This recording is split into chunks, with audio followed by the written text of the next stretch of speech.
Hello and welcome to On the Edge with myself, Brendan Tierney, a new weekly sports show where we focus more on opinion and chat than research and stats.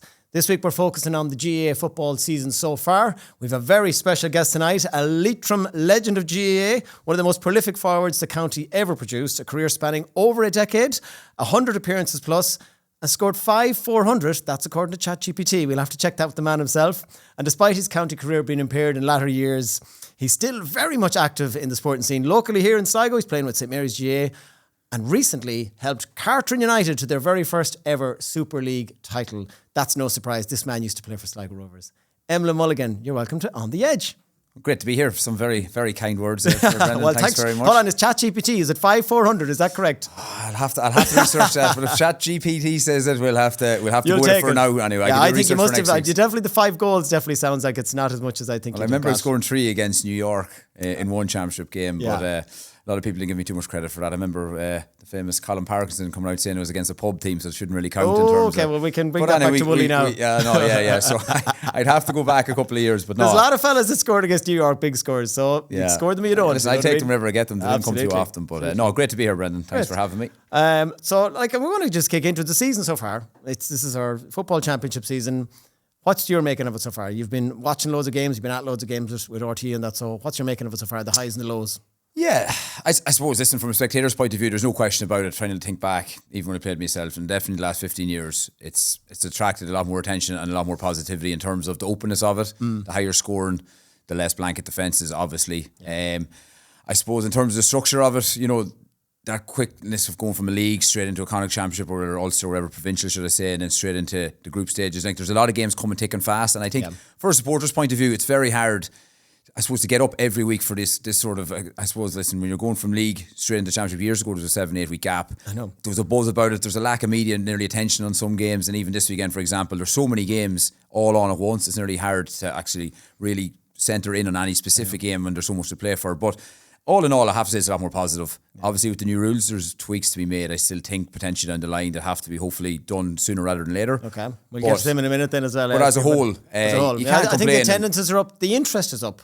It's more enjoyable. I would watch nearly any game now. Yeah, and I think until the final whistle goes, like you've seen in games, a 2-3 point lead nowadays come up to the last 2 minutes of a game. Or an 8 point lead in some games. With that luxury of a 2-pointer, it just gives teams that extra motivation to keep going. And listen, it's just created a lot of more positivity in terms of for forwards.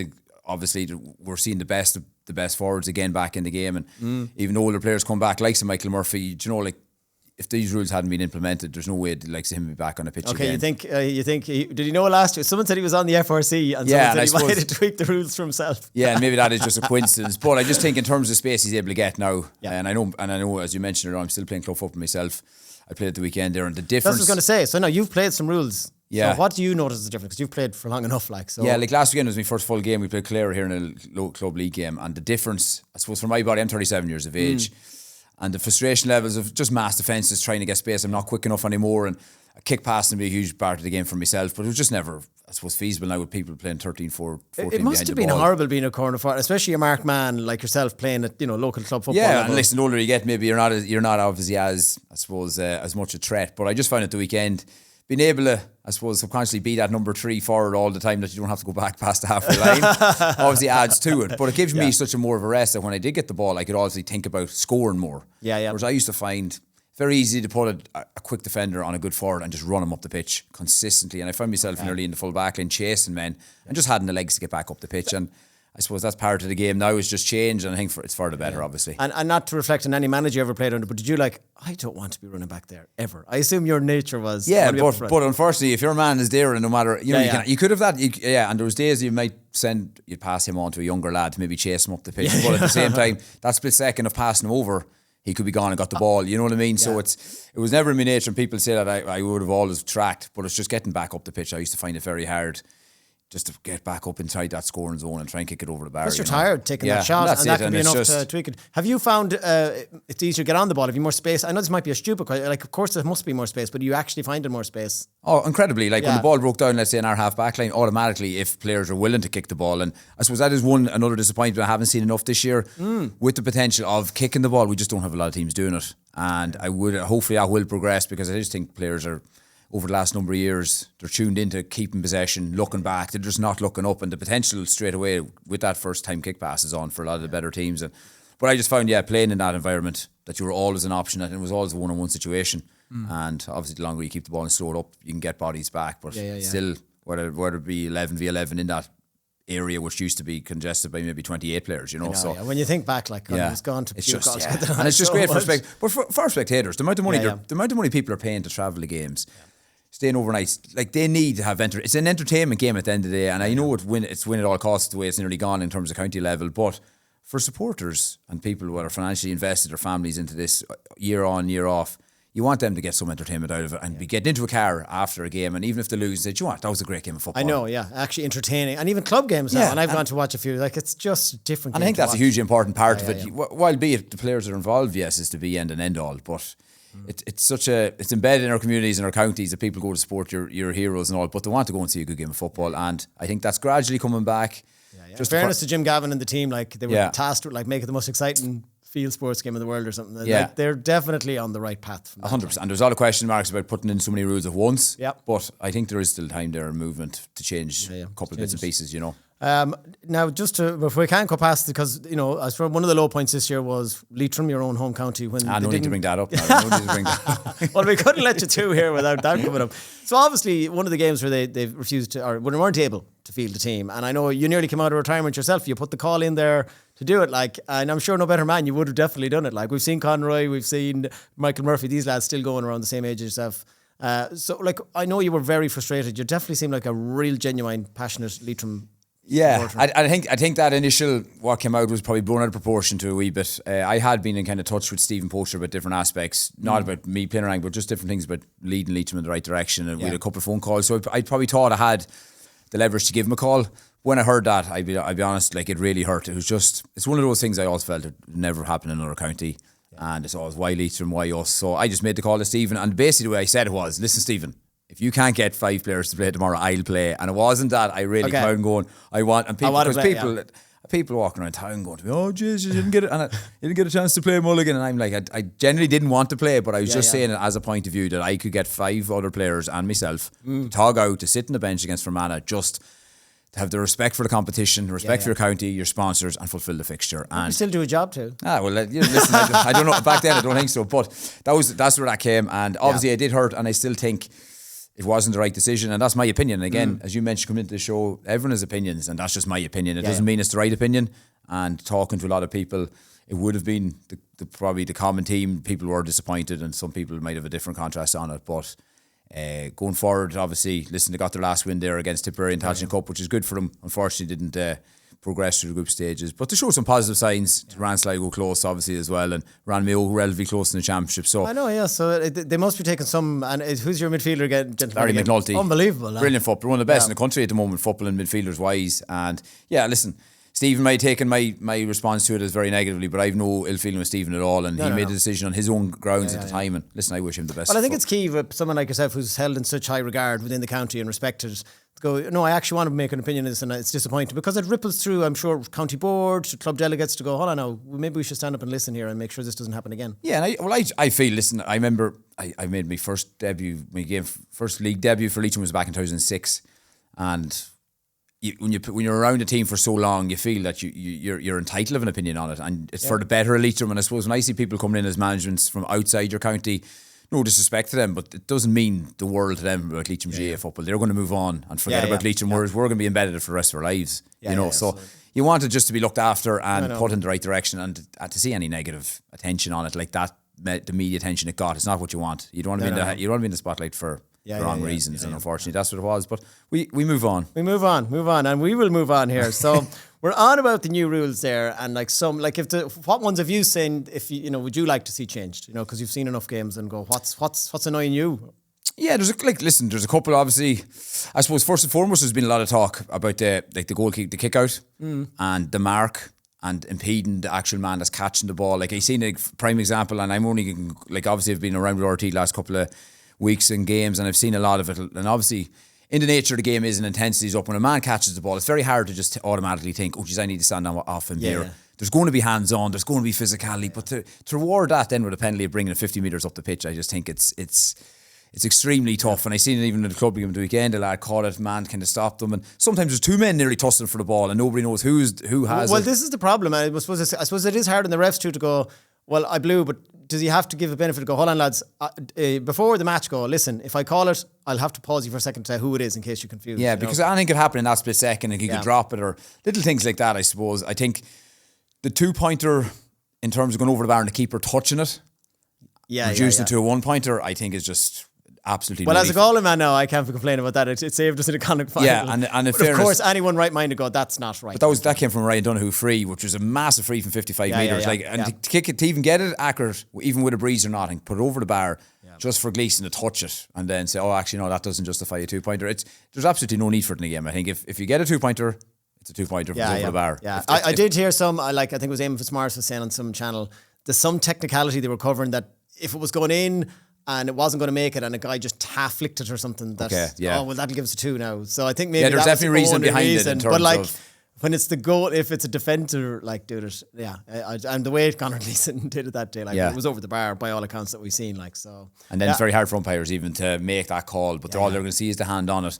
And then I suppose giving the ball back, let's say I obviously get fouled and I have to hand you the ball, hand the nearest man the ball, right, drop it to the ground. If you drop it, it's a 50-metre descent free. I just think that is just, I just hate to see a bigger game like an All-Ireland final decided on. This is the only problem with it, I'm in favour of the handing back the ball, but I can see certain flaws in it. My thing is it has cut out the negativity, in my opinion, and the bullology that was happening. And I've seen it in so many games where a fellow would foul a fellow purposely and then just delay the run so the team can get back. So I think the guy fouling, shouldn't be getting any advantage at all. But how do we fix it? Is it down on the ground? Is it not bring it up as far? Is it not, the 2-point element goes out of it then? So they go, well, you can still go up, but it's no matter what you do, it's only 1 point. Yeah, possibly there's ways, but I think even just dropping it on the ground beside his feet, that you're not throwing it away, you're not wasting time. Just drop it and you can turn it on back. And it's with the ref's discretion go, you actually put it down. You didn't throw it away 3 foot. You know what I mean? If the ref has to go, listen, I think you actually threw it away. So and my other point of view would be, I suppose, listen, a top corner forward now in the country and a corner back, absolutely harassing for a game, mouthing at him, beating the head of him. And then he gets him over travelling, and you're like, "Oh, here you go. Sorry for that." And it's just, it's a strange thing. It's just to be so kind and polite. And here you go, and then you just run by me with the ball with a tap and go, and you're gone up the pitch, and I can't catch it. Again, it's added to it, but I think I suppose the repercussions of it, that it's, at this moment in time, it's a new rule, and I know you have to be severe, but players just automatically just might drop the ball and don't hand it to the player, and then to go up, and it could end up costing a team a club championship, or it could end up even costing a club an All-Ireland over something so simplistic that when you're in the heat of a moment, you don't have sometimes the time to think.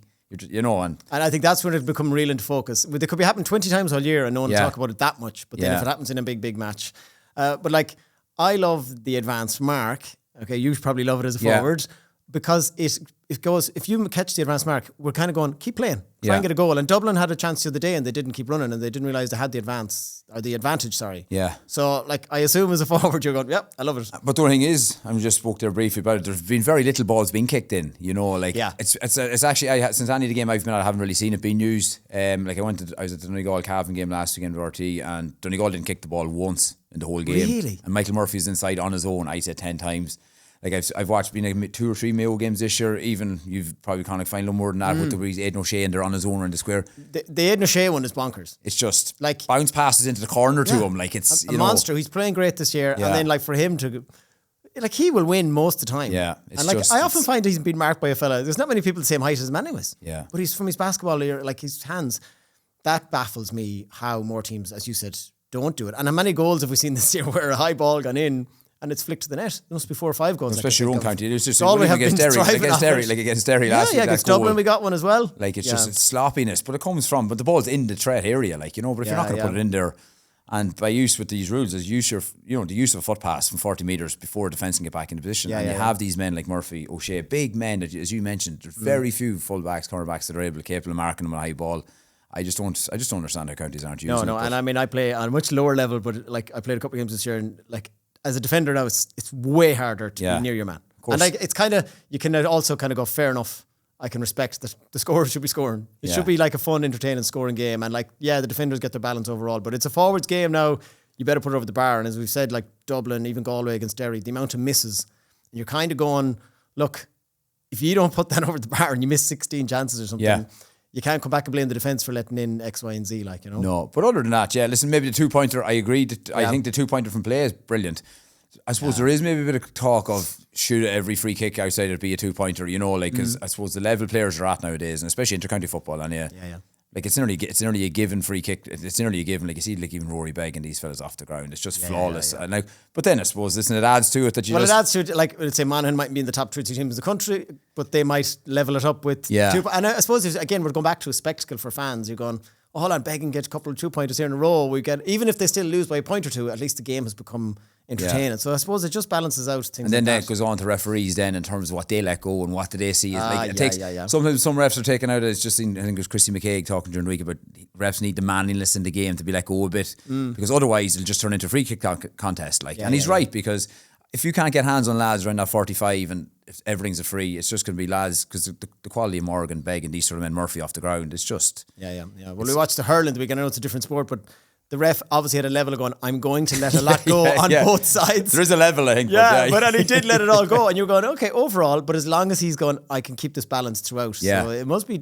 look, it's not easy being a ref, I think. But yeah, as you said, it's as I said, who's to blame with the fault? Is it the players sneaking that, I caught a midfield ball, I'll run into someone. Yeah. Is it them at fault? Is it the ref not calling it? Like, it's where to get it. But look, I think we're definitely agreed that overall, pretty much all the rules have helped. And maybe 100%. they'll tweak a couple of them. Like, no, I couldn't disagree. And as you said, just a small couple of tweaks here and there. Yeah. But yeah, no, listen. I'd love a line down the middle of the pitch, and once you go inside the other team's half, if you go across that once, you can't go back across again.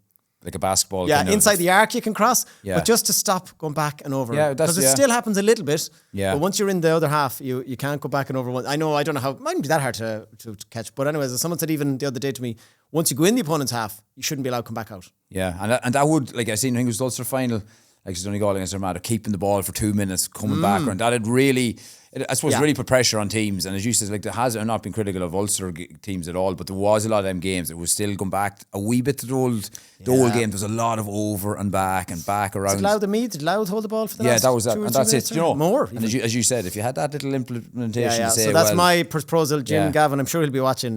Just a line down the middle, won't take much paint, and it'll stop that come back and forward. Another line, that's all you need there now is just, because there's even looking at pitches now, it's just confusing with it. You know, you're watching everything around the place. It's very hard, probably in play as a forward. I know as a back. Where's the arc? You're looking at the Dean early and you're thinking, I'm here, and then and then the ref or they often have assistants now. Like unless you're up high, it's actually hard to see where the line was. Like, I can see because you can see, like, even I was questioning the ref at the weekend about Michael Duffy. Look, one of our lads took a shot and I thought it was a 2-pointer, and then he was arguing, no, his foot was halfway over the line, and it's just, again, it's a league game, I didn't mind, but last kick of a county final. I think if his intent is to take a long range, and if his foot goes half in over it, you have to go, listen lads, let's keep the forwards and let's keep the good scoring but this is just where it's going to get complicated when we see the high level, let's say in terms of what's at stake, and if it's an All-Ireland semi-final, we're going to start seeing it now. This weekend is getting tasty now. Like, teams will be ready to be knocked out, and it's coming down to the small margins. It's just we'll see how it's going to be refed, and the ref needs help from linesmen. He just needs loads of help, and that's part and parcel of it. But we look forward to it. Okay, so our next section we're going to call it the 3 top takes. So 3 topics. Let's see what you think about it. Okay, number 1. Have we seen anything yet this year to show us that Armagh can be beaten?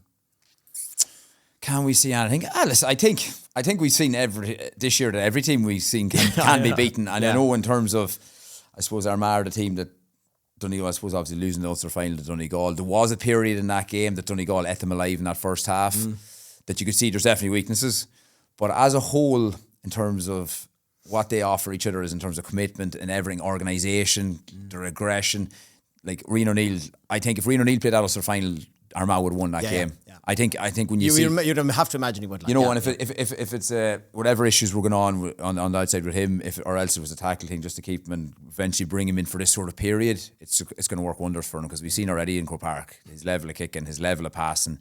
He's probably up there in the best in the country in it. I've seen people comparing even like Jim McConney, that just naturalness to look for the pass, the braveness to take it, and a score taken. So his addition has definitely put them, I think, a little step up. And in fairness to Armagh, they take a lot of criticism, even by winning the All-Ireland people. Even I was kind of saying, they're still not the best team in the country. Yeah.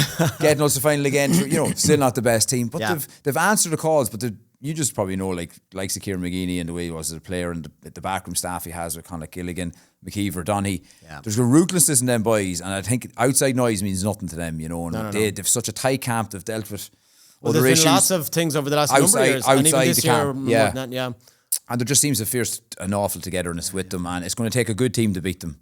It definitely is. Yeah, and I think like even Rian O'Neill and Stephen Campbell, like they bring a crowd to their feet in a moment. You know what I mean? Like not every team has maybe that all the time. That impact off the bench, like Stephen Campbell. The last week was it McElroy came back? Like there's multiple players coming back. They don't seem to have any major bad injuries. Forker, I think, is out at the moment. But like the bench, and I think that's where people are really getting scared. Now you could also say Dublin.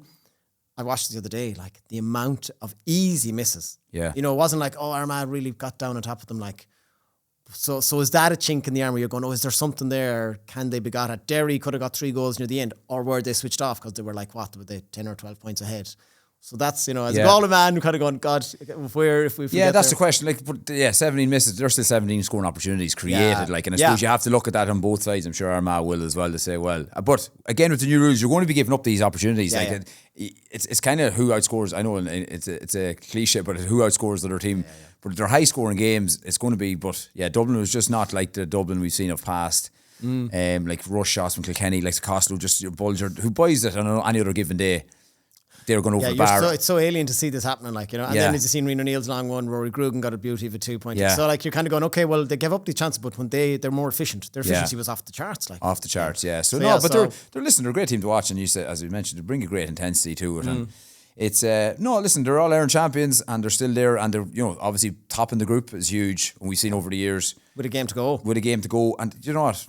Again, if we want to talk about that game, but they can do whatever they want against Galway. They can go full on if they want because they have a week break. And when momentum's with you, sometimes you want to keep it going. You don't want to kind of say, as players, you want to keep going, operating at the highest level, week on, week off. But then players know they've a week off after that Galway game to concentrate on the quarter final.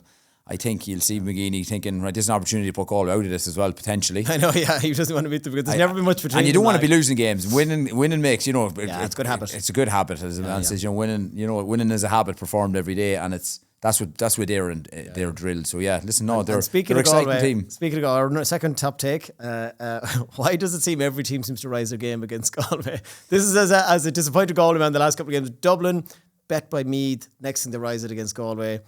Derry, you know what I mean? Their bad season, they lost to Armagh, and then they rise it against Galway. Like, is this Galway's fault, or is it just bad timing that we keep meeting teams and they're just after having a dip? Like, and Mayo potentially could have bet you. Yeah, easily. And should have probably. Yeah, that was probably Mayo's kind of arguably their best performance. When you're looking at Mayo's side of it, you'll always look back and go, Jesus, when you look back and the misses, they probably should have bet Galway in the end. Yeah.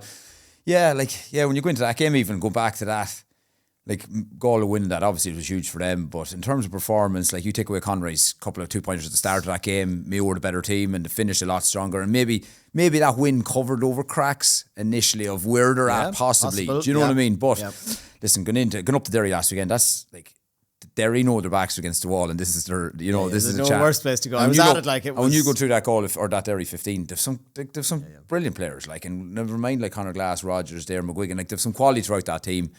And it was always going to be a tough task. But I think the positive, I would say, the character to show and come back twice. I think they were 8 points down 2 periods of that game. To come back to nearly should have won it, but then didn't win it. But to get a point, you could see from Borough Joyce how relieved he was to get someone. Well, it's funny. I happened to walk out on the pitch with my brother after the match, and I wouldn't always get to meet players as much, and I don't know them all, but just chatting, little brief chats with all of them. They were kind of like stunned. They were like, "How did this happen?" Like, they were shocked. Like, and I don't know what the shock that, oh God, we could have lost. I think they were saying, oh God, we could have won. Like, so it was mad to see. So look, hopefully as a Galway man, I'm hoping that they go, right lads, we've got through these 2 battles now. There's a chance there for us to progress. And, again, look, they have, Walsh and Conroy, we'll get to this in a moment, like, are they at full peak? Comer's just back. They're probably maybe trying to keep it all positive as they can. Like, they have a great squad as well. But anyways, we will see. And the last one, okay, because they're all high now after a bad start at the championship. Number 3, is this the year for Mayo for Sam? we'll know Sunday evening at 5:30, but Mayo, the team to keep on giving. Listen, again, they've been under the spotlight always every year, and unfortunately, listen, the last couple of weeks have a tough. We obviously wish Kevin McStay a healthy and full recovery, and it hasn't been easy within the Mayo camp. But listen, I was at the Sligo game, Leitrim game, and the Connacht final, and the difference in terms of where they were at in them first 2 games to where they were at against Galway showed the level they can get to. Yep. Obviously, you would say we spoke already about the use of like Aidan O'Shea, and like there's definitely another dimension to their play. I'd love to see them change it up a bit. Will it happen this weekend against Donegal? Listen, they're in a position. They're second thing in that group. Oh, if they win, they finish top. Yeah, is that? Oh, yeah, that's right. They finish top because head to head on Tyrone. If Cavan actually happened to beat Tyrone, technically, look, sorry, the permutations are bonkers. I know you could. It's hard to keep Cavan track bet Tyrone, they'd be on 4 million. But pending, like we'd after Cavan's result against Donegal, you think you'd expect Tyrone. So then Mayo have a chance. Like, if they win, and then obviously if they lose, inevitably they're gone. And it's in Hyde Park. Mayo happy 100 grand in Hyde Park. I think it was the stat. Well, as you mentioned, we're not talking about stats, but 2001, I think, since Mayo have been betting Hyde. So Donegal, disgruntled fans giving out about the journey to it, and I think this whole kind of. But yeah, they're in a position. They still have something to play for. They went up when their backs against the wall. Obviously, they were extremely disappointed with the defeat against Cavan, but they went up to Healy Park in Omagh and pulled it out of the bag. Again, people didn't give them the credit. They kind of said it. Tyrone I thought they hadn't a chance. I wasn't in my own, obviously, with that thought.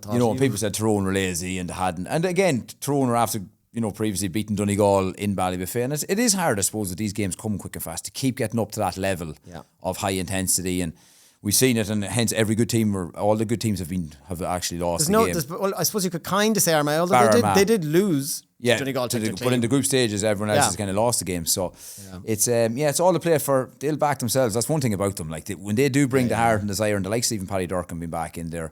Like huge plus. Huge plus. They'll be okay. I don't think they'll win the Sam. I don't think even many Mayo fans will definitely believe it, but they'll always go add another game. There's no team that will want to meet Mayo in a quarterfinal or a preliminary. No, if they finish second, like they have a home game. Like. Yeah, and that's it. And they could draw. I'm not saying looking at no disrespect to other teams, but you could draw the likes of maybe a Meath if you're a Roscommon go through or a Down. Yeah. But they're looking there. We're into a semi-final here, and it just slowly gathers momentum. And but maybe not for the Mayo fans who want to start looking that far ahead. I'm just sure this Sunday now is enough for them. So we'll just have a quick look at some of the key games this weekend, and you just get your opinion on. Okay, well we've briefly touched on it, so we won't delay too long. But Galway and Armagh, like it's a real tricky one to call. Will Armagh put out a B team? McGeaney said no. Do we really believe that? Why would he risk so many games? They've played more games than a lot of teams because of the Ulster Championship. They're just after the All-Ireland. They've had outside problems, so maybe they just go, right, just take our time. So, like, do you think he will make changes, or will he just keep the winning mentality going? Yeah, I personally, I think he'll keep the winning mentality going. I think he might change up one or two lads, maybe that are potentially pushing in to get into a team. I just think to keep the competitiveness in that squad, them boys are going to want to play. And I think if they went out and trained on the following Tuesday night, played an A versus B game, it'd be as intense. And I think that's the joy they have at the moment is they're going, we can put on 5 or 6 lads. Yeah. It doesn't really matter. And there's an easy chance to pick up an injury then as there is going out and play. Yeah, I know. Do you know, they can let the I suppose, there's not as much pressure on the game and they go out, but I just think going into them quarterfinals, they don't want to be going in with a defeat either and analysing, having a very poor display and being critical of it. But listen, at the same time, Galway are probably delighted that they are in that position. Galway obviously owed them one. They'd hate to lose them like last year, and then for them, then to nearly put them out of a championship again 2 years in a row. So there has to be a massive bite in Galway going into this weekend. And if you're the Galway manager, what changes would you make? Oh, Jesus, you'd know more than I would. Listen, in fairness, at the end of the day, he has to see who he's available. I suppose within Galway, we all, you just want to look at it subjectively and go, like, the bench came on the last day. Cook came on, had an impact. Cormac came on, had an impact. Malloy came on. So does that say, like some people saying, maybe Shane Walsh and Conroy did not, the last couple of games, not getting into as much.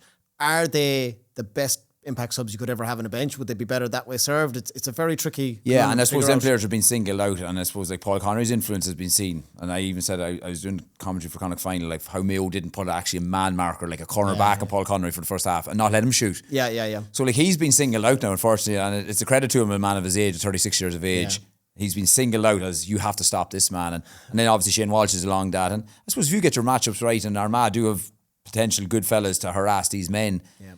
Then it's very easy to be critical saying we're not getting the best out of them. But I suppose likes of Shane and them lads, there's so much expected of them to be at the top of the game every game. There's a real unfair pressure on Shane. And he still doesn't look 100% fit. Yeah. He might argue differently. I know, of course. But just from watching the game, and he still got that amazing goal. Not a player in the country can do it really what he does. Yeah, so you're kind of going, there's the magic dust. And do you ever risk having that man in there or not? But I mean, look, it'll be interesting to see.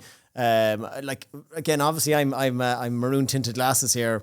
I mean, I wouldn't be putting €1,000 on either team to win. It's a very tricky game to call. But if you had to, who would you expect to come out? I expect Galway to get a win. Okay, I'll get a win. Okay, yeah, a draw will probably get the result needed. Let's say. Yeah, well, they just have to match Derry's results. I just think you're going in. Listen, you're going in against a team that has everything on the line. They've no second chance, really. Well, they do technically. Well, they can't be in that mindset. Yeah, and they don't want to be saying, well, if we only lose by this much, and hopefully Derry are bet by more than us, we still go through in third place. Do you know what I mean? Both them are on a point each at the bottom of that group, so it'll go on how much they win by or how much Derry win by, or else lose. Yeah, you plus know, look, I mean, at the moment the way Galway is looking, like it is looking Armagh top, obviously. Second place is going to be tricky even to get, but if we get third, like it could be potentially Donegal or Mayo is a potential banana skin away, you know. And like, but you can't even be looking at that. You just want to get it. You just want to finish it. You know, I suppose at the start of it, you want to try and finish in the top number one. Then it's number two. But you know what? Then it's like whatever we just get us through to quarter final. I know. Yeah. Just we'll figure that out then. Like we'll deal with it. You know, and hence again, they're the squads are there. Dublin Derry. Yeah, that's an interesting one. Like question marks obviously over Dublin's performance against Armagh and where they're at. Obviously, you know, it's been taken out of Croke Park. Derry put in a performance of the year they've had in 12 months, and probably were really disappointed to leave that game behind them in terms of putting themselves in them two positions of being 8 points up. Yeah. And we know what Derry are capable of. And like one thing I was going to say is here, like I was at the game and I was down one half with the Derry defending, like, and it reminds me of Armagh a couple of years ago. And I know people would say, "Oh, this is just the Galway view." Like I found Armagh last year cut out a lot of the off the ball, niggly dark arts stuff. Derry the last day were definitely at it, and you can back it up by the ref gave, I think, nearly shows 3 yellow cards, all for off the ball things that was seen. And I was thinking, they're a really good team. They're really brilliant players. And if they just go, let's stop that, stop giving away fouls, stop giving yellow cards, because you're on a yellow card to change your whole mentality. Like, completely, yeah. You know, like there's something in that team there. Like they've just come back to life a bit there against Galway. But for me, if they cut out the waffle and that rubbish, they actually have they could take Dublin out of it, I think. Yeah, there's definitely potential. To call it here and now, it's a hard one, and I think the draw does Dublin enough to put them. Dublin is a draw or a win. Well, obviously, I'm going to say Dublin, but it's only on previous. It's just on that mentality that Derry won very few games in the last 12 months, and it's just that might just seep into them, and maybe that was the fear against Galway. We got ourselves in such a position. You would imagine a team with that experience, even that Derry should be holding out on that. Now, albeit unfortunate, the goals that Galway did get at the time. That ball had gone out wide for 45. You know what I mean? It was game over, but they'll take a lot of confidence from it. Yeah, I suppose the other thing is that we've seen a lot of teams now play their cards. Like, you know, we kind of nearly know what Derry's best thing is. Yeah. And so maybe now the next team that meets them will go, well, we'll watch this and watch that. Like Donegal against Cavan, we're probably able to look at what Cavan did. Donegal had learned their lessons from the previous game. So there's a lot of that going on. We messed up there, but now we can improve. That team was brilliant the last game. We know who to watch now. Yeah, there's a lot of fellas have shown what we're doing here, like, you know what I mean? Because you don't have a chance to hold back. Obviously, Conor Callan's influence for Dublin is huge, and his loss. Well, not even just his scoring, but like against Galway, everything's down the middle. Yeah, just even catch. Like, he's a real focal point of that threat, and I suppose in terms of leadership and everything, that if it is a case that he's injured, that he's a massive loss to them. It's a plus, but. Yeah, it's great going into a last game with three teams there potentially. Any will be knocked out, so it'll be it'll make for a good viewing. We'll quickly get to the last two of the main games. Donegal Mayo, like, is this where Donegal lay a marker and go, look at, we know, like, you know, they might be thinking, we're better. Mayo were never even in the contenders for All Ireland. We are. Let's go and lay a marker. They're after wiping Cavan. You could argue, did they get caught in the hop a bit with Tyrone? Like, where are they at? You know what I mean? Or is this Mayo going, watch us keep going, or will they just flop again? Like, you know, it's interesting to... Yeah, again, Donegal, we've seen them going through Ulster, and obviously that game against Armagh, and the Tyrone defeat obviously at home was a big, I suppose, a negative for Jim McGuinness. Very buffet as well. They must start to get their head going, yeah. But, you know, I was at the Cavan game, and for the first half, Cavan won the toss, played into the breeze, and they contained Donegal for large periods, and Donegal were actually very poor in the first half. And there's 4 points in it when the hooter went, and Cavan had possession of the ball against the breeze. And if it was me, and in hindsight it's easy to say it, but the Cavan should just put the ball out. Okay, get in the halftime, yeah. When our Cavan players tried to beat two Donegal men, got this possessed ball down the back, other side, and back in the net by Rorty, that cornerback. Okay. And it changed the dynamic. Yeah. The game was over, and it went from that, and you know, Cavan were in their faces, and never seen Jim McGuinness revved up in the line of my life. He was up in Galligan's face. He just lost it, and you could see just tensions were high, you know. So. Yeah. Listen, they're going into Hyde Park, who, as we've mentioned already, the Mayo have a good record in. Mayo's backs are against the wall. Nothing but a win can get Mayo out of trouble. And as they always feel, that is just that's a team you don't want to be playing. Donegal can rely on other results and such, and they'll be hoping obviously either way Tyrone beat Cavan. It puts them through either way, but it's a hard one to call. I'm gonna go with Mayo. I'm gonna go with Mayo on that. Okay. I just think backs against the wall job. Well, they've here. brought in a few young players who don't seem to have any fear. Yeah, they played well against. There's absolutely nothing to lose in terms of as you mentioned. There's no one giving them there's no one really giving them a massive chance even progressing on. But I just think the timing's right after coming off the win up in Tyrone and that, and I just think it could kickstart their season. And the last of our kind of bigger feature games, Tyrone Cavan. Surely this is like Tyrone got right. We got a reminder there against Mayo. We woke up. Cavan after getting trimmed by Donegal. Nothing but a Tyrone win here, I assume. Yeah, in the second half against Cavan, Cavan were just so poor. They were offered absolutely nothing, no threat. Bar McFeedy at 11. They brought back Paddy Lynch there in the second half, who'd been out injured, but he just didn't. He looked off it. Yeah. James Smith. They just don't have that real out and out threat that I would imagine they should. Listen, we've seen them earlier on this year. They knocked them out Ulster Championship comfortably. If you're going to measure, it's like horse racing. If you're trying to measure the form, did they just catch up? Or Mayo that day were off the track. And I just think it's very easy to say, and it's kept them in. Well, listen, it's kept them in the championship, I suppose, that win. But I just can't see anything else. If Malachy O'Rourke can throw in anything serious again, they'll be up there with contenders for All Ireland when they've all their players available on the pitch. I'd expect a Tyrone comfortable win, to be honest. Yeah, so that puts all the pressure then on Mayo. That puts everything back, which they've never dealt with before. And just quick brief on the other groups: Louth, Clare, Monaghan Down, which are two brilliant games. I suppose Louth should be able to beat Clare, you imagine, but Monaghan Down is for a quarter-final place. Yeah, another huge one. Just to finish, you mentioned that Carroll to finish on top of the group, giving yourself a week off. If Monaghan, not no respect again to them, Monaghan are a team that ran Donegal close in Ulster Championship. Yeah, they'd fancy themselves. The Vandy Mourns in there as their forwards coach. They're coaching who's first hand of myself, and you know him yourself through your days in college. A brilliant coach. And he seems to bring real and they're putting up big scores. And there's no question they'd be come a quarter final. Nobody want to play them. So. Obviously, that's up. I think it's in Newry that game. Yeah, or no, it's not Newry. It's in Armagh. Is it Armagh? I think it's Armagh. Yeah. Yeah. So it's a